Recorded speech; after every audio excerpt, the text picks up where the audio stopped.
جب اللہ کو کوئی چیز دینی ہوتی ہے تو وہ تمہیں تہجد کی طرف لے جاتا ہے اور تمہاری آنکھوں کو کھول دیتا ہے۔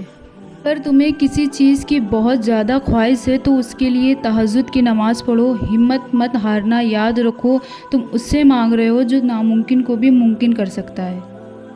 تہجد میری امید ہے جب ہر چیز ناامید ہونے لگتی ہے۔ تہجد حقیقت میں بہت طاقتور ہے۔ تمہارا دل تہجد میں ٹھیک ہوتا ہے، تمہاری تہجد میں دعائیں قبول ہوتی ہیں، مصیبت کو سہنے کی طاقت ملتی ہے۔ اگر تم تہجد کو مطمئن رکھو، تہجد میں سکون ملتا ہے، تہجد کن کی منزلوں تک لے جاتی ہے، تہجد معجزات کی طرف لے جاتی ہے۔ تہجد توکل، دعا اور دعاؤں کا قبول ہو جانا۔ تو پتہ ہے تہجد پڑھنے کے کیا فائدے ہیں؟ تمہیں امید ملے گی، اللہ تمہیں مشکلات سے محفوظ رکھے گا، تم اللہ کے قریب ہوگے، تمہارا رزق بڑھے گا، تم اپنے مقصد اور خوابوں کو حاصل کر سکتے ہو، جہنم سے حفاظت ملے گی۔ تہجد ایک رات کی نماز ہے اور یہ فرض نمازوں کے بعد سب سے بہترین نماز ہے۔ اسے سونے کے بعد اٹھ کر پڑھنا بہتر ہے، لیکن اگر تم جاگ رہے ہو تو پھر بھی پڑھ سکتے ہو۔ تہجد رات کے کسی بھی حصے میں پڑھی جا سکتی ہے، لیکن آخری تہائی حصے سب سے بہتر اور زیادہ مناسب ہے۔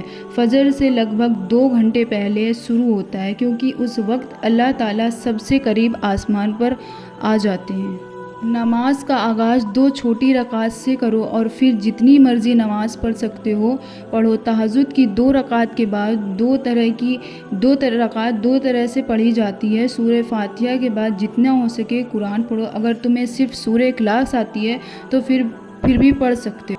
اگر تمہیں عشاء کے ساتھ وتر نہیں پڑھی ہے تو تہجد کے ساتھ وتر پڑھنے کی کوشش کرو، کیونکہ رات میں صرف ایک وتر ہوتی ہے۔ کافی دعا اور استغفار کرو، کیونکہ یہ اس وقت میں سے ہے جب دعا قبول ہونے کا زیادہ امکان ہوتا ہے۔ دوسروں کو تہجد کے لیے اٹھاؤ۔ روزانہ تہجد پڑھنے کی کوشش کرو، چاہے صرف 2 رکعت ہی کیوں نہ ہو۔ اپنے آپ پر بوجھ نہ ڈالو۔ اللہ کو تھوڑے لیکن مستقیم نیک عمل پسند ہیں۔ تہجد تمہیں اللہ سے ملانے کا موقع دیتی ہے، اسے اپنی خواہشات بتانے کا اور ہر چیز حاصل کرنے کا۔ اپنی فیملی اور دوستوں کے ساتھ شیئر کرو اور انہیں بھی تہجد پڑھنے کے لیے موٹیویٹ اور مدد کرو۔